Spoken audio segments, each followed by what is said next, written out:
Okay, video update at Titan Machine Tool regarding the Jones & Shipman Model 1400 hydraulic tank and line and filter servicing. Well, I just couldn't do it, people.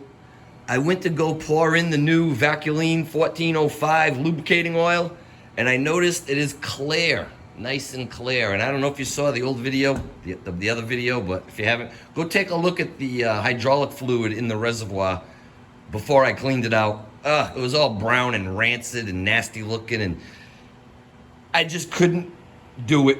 Couldn't add the new fresh stuff to the old, ugly, oxidized juice. So here we go. Empty tank, took it out, cleaned it out.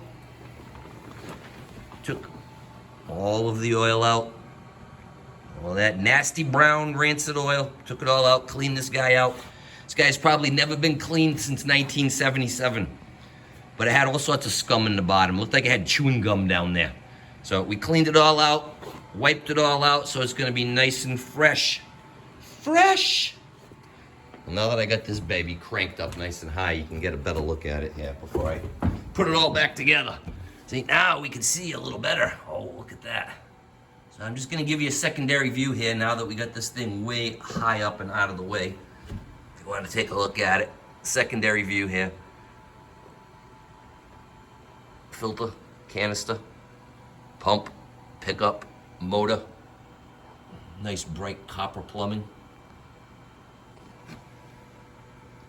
All right, so there's my update. I just couldn't put the new stuff in with the old stuff, couldn't do it.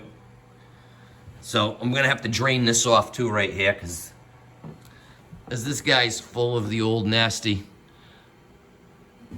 So I'll disconnect the hose right there, get a little catch pan, drain all the rest of it out. But like I said, I couldn't put the new stuff in with the old stuff, it just looked too nasty. So there we go. Had to clean it out. If you've never seen one of these guys taken apart, there it is.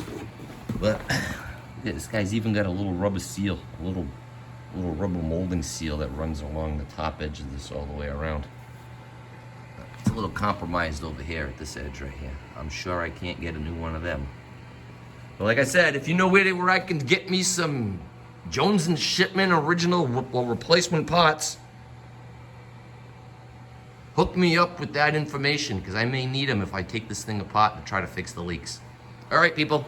Have a good day. Thank you very much.